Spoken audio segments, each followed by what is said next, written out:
My school memory! Chararan! Okay, class. Magdala kayo ng bond paper niyo bukas sa gagawa tayong activity. Bond paper, ma'am?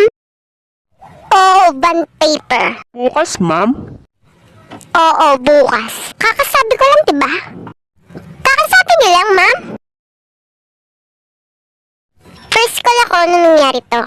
Napadala kasi kami ng teacher ko ng bond paper.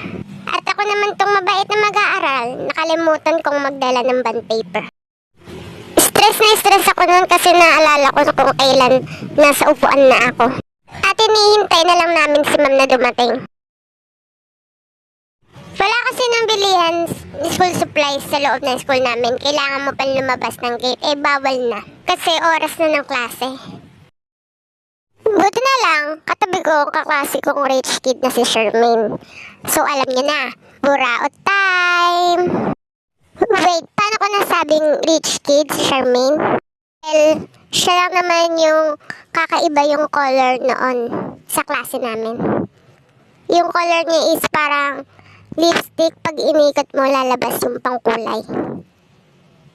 Nagpabili din ako sa mama ko nun eh, kaso wala kaming mahanap nun. Tapos yung bag pa ni Charmaine noon, yung sobrang laki na bag, yung pangarap kong stroller na bag na noon. Yung pwede mong upuan kapag naghihintay kayo ng service. Dahil yung gitara ko, nagpabili din ako sa nanay ko ng ganun. At ang sabi niya lang sa akin ay, "Nako, tigilan mo ko, puro ka pabili." Last not but the least, siya lang yung may cellphone sa klase namin. Kasi that time, kung may cellphone ka, is ikaw na yung mayaman. Una, syempre, lalapitan yung target, tapos kakausapin. Tapos, "Hey, Charmaine! Uy, Rosaline! Ano yung ginagawa mo? May bond paper ka?" Siguro nasa isip neto, buraot ka naman. Kung meron siya, kinalkal niya na yung bag niya. Nagulat ako, nilabas niya science book namin. Kung anong gagawin niya sa science book niya? Nagulat ako, bigla niyang binuksan, tapos pinulit yung dulo. Anong ginagawa mo? Eto, may bond paper na. Pero ayaw kong punitin yung libro ko. Kaya binigay niya sa akin ang isa niya pang libro na math. Ang sabi niya, "Eto na lang punitin mo. Hindi ko naman ginagamit to eh." Kaya kinuha ko yung libro niya. Tapos, pinunit ko.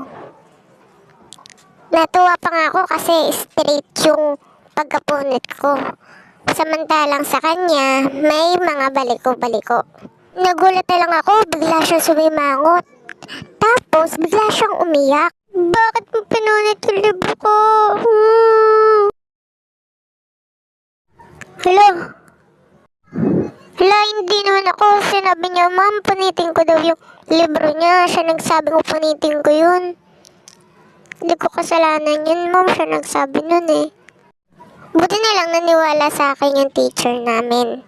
Sabi niya, pagpasensyahan ko na lang daw yung kaklase ko yun kasi nanay tatay nun nasa ibang bansa. Kaya nakakakuha ng mga gamit like collar, bag, and cellphone. Pero kulang siya sa pagmamahal at atensyon ng magulang. Maging makontento ka sa kung anong meron ka dahil hindi mo alam na mas maswerte ka sa iba. Yun lang, paalam na.